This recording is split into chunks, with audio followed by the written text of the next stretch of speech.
मैंने अपनी गाड़ी का दरवाजा खोला, बड़े गुस्से से खोला और बाहर निकलकर पूरी कुव्वत से बंद किया था। मैं उस वक्त बेतहाशा गुस्से में था। मैंने बड़े उजड़े से अपनी गाड़ी की पिछली नशीस का दरवाजा खोला और अपनी वालदा को बाजू से पकड़कर बड़ी बेदर्दी से नीचे उतारा था। वो मतवातर रोई जा रही थी, कह रही थी, मुझे यूं बेसहारा छोड़कर मत जाओ बेटा।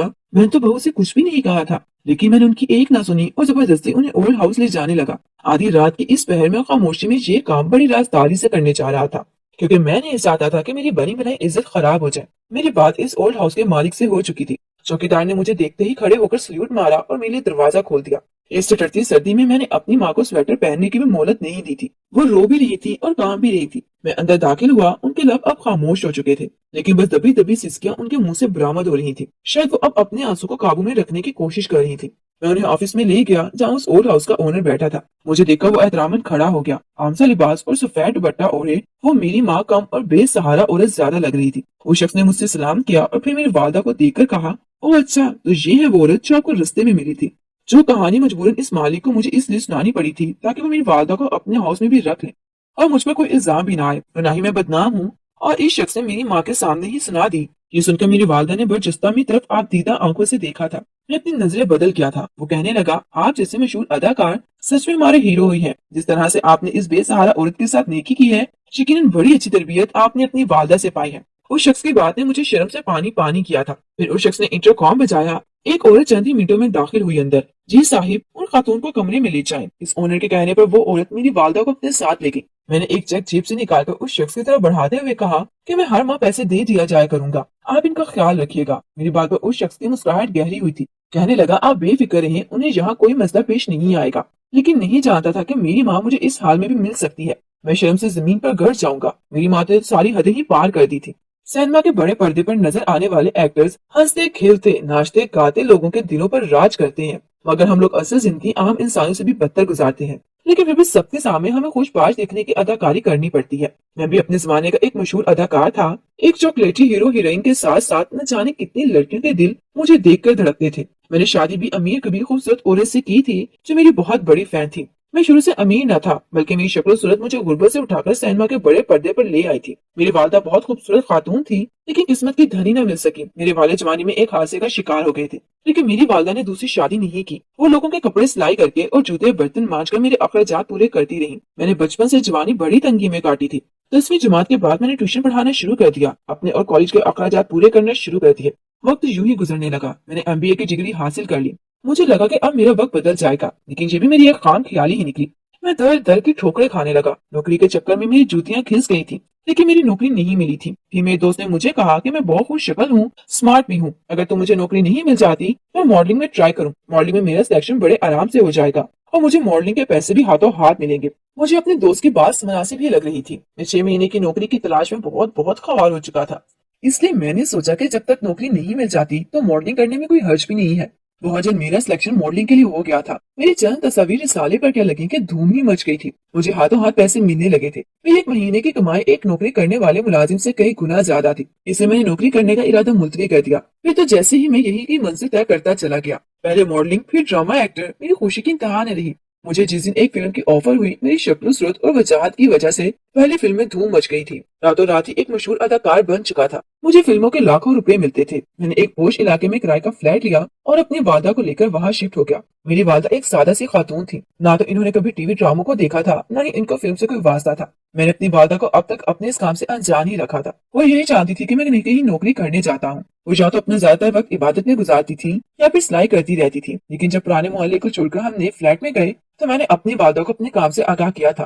मेरी खुश शक्ल और अदाकारी की वजह से मैंने 1 साल के कलील अरसे में बहुत पैसा कमा लिया था। अब मैं एक घर के मालिक हो चुका था। मेरी रहन सहन तौर तरीके बदल चुके थे, लेकिन मेरी वालदा वैसी ही सादा सी ही रहती थी। मैं उन्हें बहुत कहता था कि आप भी फैशन किया करें, लेकिन वो नहीं मानती थी। इन्हीं दिनों मेरी मुलाकात शमसा से हुई। वो एक अमीर कबीर बाप की इकलौती औलाद थी। मेरी और मेरी फिल्मों की दीवानी थी। अक्सर मेरी अदाकार देखने के लिए वो मेरे सेट पर पहुंच जाती, मुझसे अपनी हाथ की हथेली पर ऑटोग्राफ लेती, मेरी बहुत तारीफ करती। यहीं से हमारी मोहब्बत का सिलसिला शुरू हुआ, जो शादी पर जाकर इख्तिताम पजीर हुआ। मैं शमसा को पाकर बहुत खुश था। शादी का 1 महीना हमने इस्लामाबाद मरी घूमते फिरते रहे। जब घर वापस आए तो शमसा का मूड बेहद खराब था। मुझसे कहने लगी, उसे लगा कि उसे अकेले रहना पसंद है। मैंने कहा कि मेरा कौन सा बहुत बड़ा खानदान है, बस एक माँ ही तो है, वो भी बेजरर सी है, तुम्हें कुछ नहीं कहेगी। मेरी लाख समझाने पर भी शमसा का मुंह मेरी वालदा को देखते ही सूज जाता था।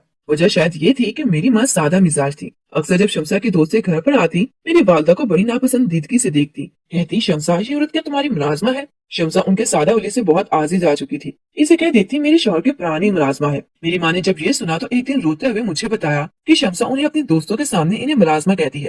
مجھے سن کر بہت غصہ آنے لگا تھا، میں شمسا سے لڑنے جھگڑنے لگا، لیکن وہ مجھ سے بحث کرنے لگی، کہنے لگی یہ بڑھیا کہاں سے تمہاری ماں لگتی ہے، خود کو دیکھو کیسے ڈیشنگ پرسنالٹی مالک ہو، تم اور تمہاری ماں ایک ملازمہ لگتی ہیں۔ میں ان کا تعارف اپنی دوستوں سے کبھی بھی اپنی ساتھ کے ایسے سے نہیں کروا سکتی۔ مجھے شمسا کی بات بھی اپنی جگہ درستی لگی تھی، حالانکہ یہ بھی نہیں کہ میری والدہ پرانے سستے کپڑے پہنتی تھی، وہ اچھا لباس پہنتی تھی، لیکن وہ سادہ رہتی تھی۔ میرے کام کی نوعیت کچھ ایسی تھی کہ مجھے کبھی دن میں شوٹنگ پر جانا پڑتا تو کبھی رات کو۔ آج کل میرا کام بہت زیادہ بڑھ گیا تھا، لیکن میں جب بھی گھر پر آتا میری ماں رو رہی ہوتی، کہتی تمہاری بیوی میں بہت بے شرم ہے، اسے چھوڑ دو، اس کے دوستوں میں مرد بھی شامل ہے، وہ مردوں سے بڑی بے تکلفی سے ملتی ہے۔ بیٹا یہ طور طریقے ہمارے گھر کی بچیوں کے نہیں ہے، میں ٹوک دوں تو مجھے سب کے سامنے ڈانٹ دیتی ہے، ذلیل کرنے لگتی ہے۔ میں اپنی والدہ کو کیسے سمجھاتا کہ جس ماحول کی بات وہ کر رہی ہے اب ہم ان کا حصہ نہیں رہا۔ میری بیوی نے بچپن سے آزادانہ ماحول دیکھا ہے، جہاں مردوں سے بے تکلف ہونا برا نہیں سمجھا جاتا۔ اگر میں شمسا کو یہ سمجھاتا کہ وہ اپنا پہناوا اور دوستی میں ذرا دیکھ بھال رکھے تو وہ مجھے حیرت سے دیکھنے لگتی کہ تم کیسے فیمس ہیرو ہو کر ایسے گھٹیا سوچ رکھتے ہو، جو کچھ تم ہیروئنس کے ساتھ کرتے ہو میں تو ایسا کچھ بھی اپنے دوستوں کے ساتھ نہیں کرتی۔ جس سوسائٹی کا حصہ تم اور میں بن چکے ہیں، تمہاری ماں کی ہر وقت کی دخل اندازی ہمارے رشتے میں ضرور ڈرا ڈال دے گی۔ مجھے امی کو یہ سمجھانا پڑتا کہ وہ چپ رہا کریں، مجھے اپنی بیوی پر بھروسہ ہے۔ میری بات سن کر میری ماں کے ماتھے پر بل پڑ جاتے تھے، کہنے لگی تم تو شاید اندھے ہو چکے ہو یا پھر بے غیرت ہو گئے ہو، جو تمہیں نظر ہی نہیں آتا کہ تمہاری بیوی کیا کرتی پھرتی ہے۔ میں اپنی والدہ کی باتوں کو نظر انداز کرنے لگا تھا، وہ کچھ بھی کہتی میں چپ چاپ سن لیتا، لیکن شمسا سے کچھ نہ کہتا۔ چند ماہ بعد جب شمسا امید سے ہوئی تو میں بہت خوش تھا، لیکن شمسا نے کہا کہ ابھی بچہ نہیں چاہتی، اسے لائف انجوائے کرنی ہے، وہ ابارشن کروانا چاہتی ہے۔ یہ بات تو مجھے بھی شمسا کی پسند نہیں آئی، لیکن میں اس کے سامنے اسے کچھ نہیں کہہ سکتا تھا، کیونکہ اس کے والد بہت امیر تھے، اسے رخصوخ رکھتے تھے، میری بہت سپورٹ بھی کر دیتے تھے۔ میں نے شمسا سے انکار نہیں کیا، لیکن جب اس بات کا علم میری والدہ کو ہوا تو وہ چپ نہیں رہی، کہنے لگی یہ تو قتل کے زمرے میں آتا ہے، اور عورت تو بچے سے ہی مکمل ہوتی ہے، تمہاری بیوی بچہ نہ پالے میں سنبھال لوں گی، لیکن میں یہ گناہ اسے ہرگز بھی نہیں کرنے دوں گی۔ میں نے شمسا سے یہی کہا کہ تم بچہ صاحب مت کرواؤ، کیونکہ یہ میری بھی خواہش ہے کہ بچے کو پالنے سنبھالنے کی ذمہ داری میری ماں کی ہے۔ مشکل سے ہی صحیح، لیکن وہ میری بات مان گئی۔ ہر کام کے لیے ملازمہ تو پہلے سے موجود تھی، شمسا اب ہر وقت بستر پر ہی بیٹھی رہتی تھی۔ میری ماں نے اس کا بہت خیال رکھا تھا، میرے گھر بیٹی پیدا ہوئی تھی، میری ماں نے ہی اسے سنبھالا تھا، میں نے بھی شکر کیا تھا، کیونکہ اب میری والدہ میری بیٹی میں ہی مصروف رہتی تھی۔ شمسا کی وہی روٹین تھی، میرے مزاج میں بھی اب عیاشی آنے لگی تھی، میں شراب بھی پینے لگا تھا، اور میرا غیر عورتوں سے تعلقات بھی بہت قائم ہونے لگے تھے۔ دوسرے ممالک پر جب میں شوٹنگ پر جاتا تو خوب عیاشی کرتا، کلبوں میں ڈانس کرتا، شرابیں پیتا، ہیروئن اور دوسری لڑکیوں کے ساتھ غیر اخلاقی تعلقات قائم رکھتا۔ میرے دل سے گناہ اور برائی کا خوف ختم ہو چکا تھا، مجھے کسی بات کی کوئی پرواہ تک نہ تھی، میں اپنی زندگی کی رنگینیوں کا عادی ہو چکا تھا۔ میری بیوی نے ایک فساد ہی برپا کر دیا تھا جب میری بیٹی نے اسکارف پہنا، وہ کہنے لگی کہ مجھے اپنی بیٹی کو تمہاری ماں کی طرح جاہل نہیں بنانا، اسے انہیں تم خود ہی سمجھاؤ کہ میری بیٹی ان کے جیسی نہیں بنے گی۔ میری والدہ بھی اب چپ نہیں رہتی تھی، کہنے لگی کہ بچی میرے بیٹے کی ہے، میرا خون ہے، اسے میں نے پالا ہے، اس لیے اس میں تمہاری طرح آوارہ نہیں بناؤں گی۔ یہ بات سننی تھی کہ شمسا نے تو طوفان ہی کھڑا کر دیا، میری بیٹی کو لے کر مائکے چلی گئی۔ میں نے بہت روکا، لیکن وہ نہیں کہہ رکی، کہنے لگی اس گھر میں یا تو میں رہوں گی یا پھر تمہاری ماں۔ وہ میکے جا چکی تھی اور مجھ سے اب اپنی والدہ پر غصہ آنے لگا تھا۔ آپ کیوں ہنستی ہنساتی ہماری زندگی میں دخل اندازی دیتی ہیں؟ میری بیوی نے کہا کہ اگر مجھے واپس لانا چاہتے ہو تو اپنی ماں کو اولڈ ہاؤس بھجوا دو، کیونکہ وہ میری بیٹی کی زندگی برباد کر دیں گی۔ میں خود اس وقت یہی سوچ رکھتا تھا کہ ہمارا گھرانہ ایک لبرل سوچ اور ماحول کا عادی ہو چکا تھا، میرا اٹھنا بیٹھنا بھی ایسے ہی تھا، میں تو اپنی بیٹی کو چھوڑ سکتا تھا اور نہ ہی بیوی کو۔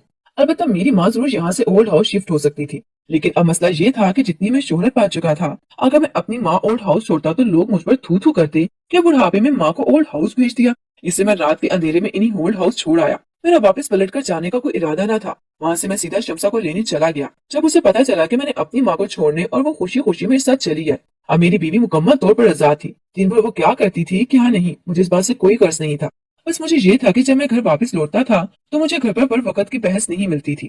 میری بیٹی کا پہناوا بدلنے لگا تھا، شمسا نے اسے بہت مہنگے اسکول میں داخل کروایا، جہاں دینی تعلیم کی بجائے انگریزی تعلیم اور طور طریقوں کی اہمیت دی جاتی تھی۔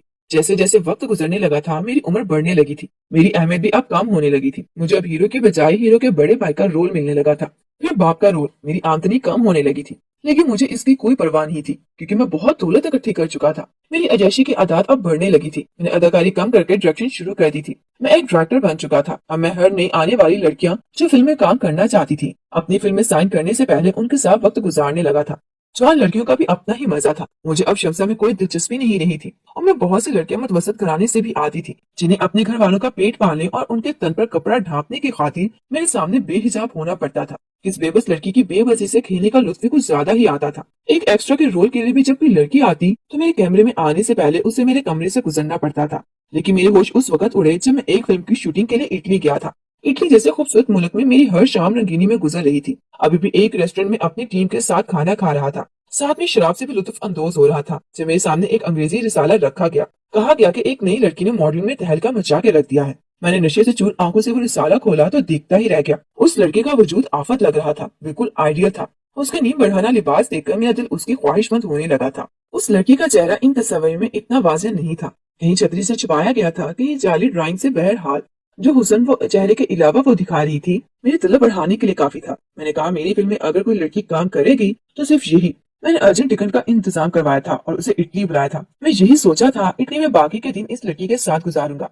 मैंने बड़ी बेसब्री से उस लड़की का इंतजार किया था। वो लड़की इटली पहुंच चुकी थी और इत्तेफाक था कि रात भी हो चुकी थी, इसलिए मैंने उसे अपने कमरे में बुला लिया। जो लिबास उसे पहनकर मेरे पास आना था वो मैंने खुद उसके कमरे में भेजा था। मेरे दिल की बेचैनी का ये आलम था कि लम्हा लम्हा इंतजार का किसी सदियों की तरह से गुजर रहा था। मैंने बार बार अपने हाथ पर पहनी घड़ी देखी थी। इस लड़के को अपनी पसंदीदा लिबास में तस्वुर में देखा तो बेताबा पड़ने लगी थी। न जाने क्यों, लेकिन मैंने अपने कमरे की सारी लाइट्स बुझा दी। सिर्फ कैंडल की मध्यम रोशनी मेरे कमरे में जल रही थी। मुझे ये माहौल बेहद दिल फरेब सा लग रहा था। जब मेरे कमरे में दस्तक हुई, कमरे का दरवाजा लॉक नहीं था। मैंने कहा या कम इन। मेरे कमरे का दरवाजा खुला तो वो लड़की अंदर दाखिल हुई। कमरे में हल्की सी रोशनी थी। न मुझे उसका चेहरा साफ दिखाई दे रहा था, न उसे मेरा, लेकिन उसका लिबास मैं देख पा रहा था जो मेरी पसंद का ही उसने पहना था। मैं शराब के इस कदर नशे में चूर था कि मेरी आंखें अब बंद होने लगी थी। जैसे ही वो लड़की मेरे करीब पहुंची तो मैंने उसे अपने बहुत करीब कर लिया। उसने भी कोई एतराज नहीं किया था। मैंने उससे पूछा कि मॉडलिंग में चेहरा आया क्यों नहीं किया। कहने लगी कि किसी को हीरोइन बनकर सरप्राइज देना चाहती हूँ। मैंने कहा तुम जानती हो कि हीरोइन बनने के लिए क्या क्या करना पड़ता है। कहने लगी मॉडलिंग में कर चुकी हूँ, इसलिए हर बात से वाकिफ हूँ। फिर मैंने माहौल भी ऐसा ही पाया है। मेरी माँ की भी गैर मर्दों से ऐसी ही दोस्ती थी जिसमें कोई हद मुकर्रर न थी। इससे पहले कि मैं बेखुदी में कुछ आगे बढ़ता, वो लड़की कहने लगी कि पहले मैं उसके साथ कॉन्ट्रैक्ट साइन करूं कि मैं उसे अपनी फिल्म में लूंगा। मैंने हंसकर कहा कि ठीक है, चल जाकर लाइट चलाओ। जैसे ही उसने लाइट ऑन की मेरे सारे तबक आबोताब से रोशन हो गए थे। वो लड़की भी मुझे हैरत से देख रही थी। ना मैं उसके लिए अनजान था, ना वो मेरे लिए। वो मेरी बेटी थी। उसे अपने कमरे में ऐसे वाहियात लिबास में देखकर मेरा दिल चाहा सबसे पहले उसे गोली मारकर शूट कर दूं और उसके बाद खुद तो खत्म कर लूं।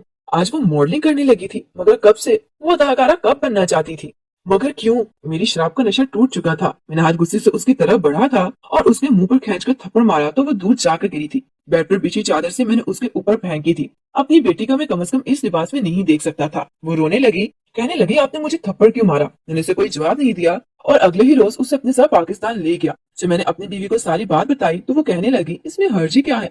जब तुम अदाकार बन सकते हो तुम्हारी बेटी मॉडल और एक्टर क्यों नहीं बन सकती? मुझे शमसा की बातें सुनकर अपनी माँ की याद आने लगी थी।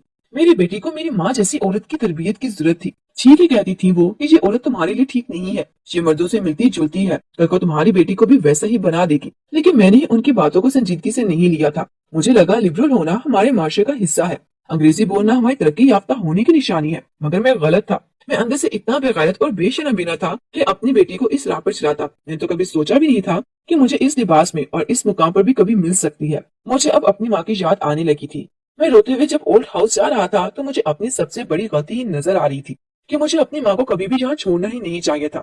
जब तक वो मेरे घर पर रहती, न मेरी बीवी हदें पार करती, न ही मेरी बेटी मुझे इस हुलिये में मिलती। औरत का नेक औरत होना कितना जरूरी है ये मुझे आज समझ आ रहा था। मुझे भी ये राह इख्तियार नहीं करनी चाहिए थी क्योंकि सारी दौलत मेरे नसीब में थी। मुझे किसी दूसरे जायज तरीके से भी मिल सकती थी, लेकिन मैंने शॉर्टकट के चक्कर में ये गलत राह को अपना लिया जिसने मेरी दुनिया आखिरत को बर्बाद करके रख दिया था। लेकिन अभी इतनी भी देर नहीं हुई थी। मेरी बेटी के लिए मेरी माँ का होना बहुत जरूरी था, वही उसे अच्छी तरबियत दे सकती थी। मैं जब ओल्ड हाउस पहुंचा मेरी वालदा काफी उम्र रसीदा हो चुकी थी। वहां मौजूद औरतों को कलामे पाक पढ़ा रही थी। मुझे देखकर उनकी आंखों से आंसू बरसने लगे। मैं भी उनके साथ रखकर रोने लगा। कहने लगी कब से तुम्हारे इंतजार में थी कि तुम कब आओगे, लेकिन तुमने तो बहुत ही देर कर दी। मैंने रोते हुए सोचा कि वाकई मैंने बहुत देर कर दी थी।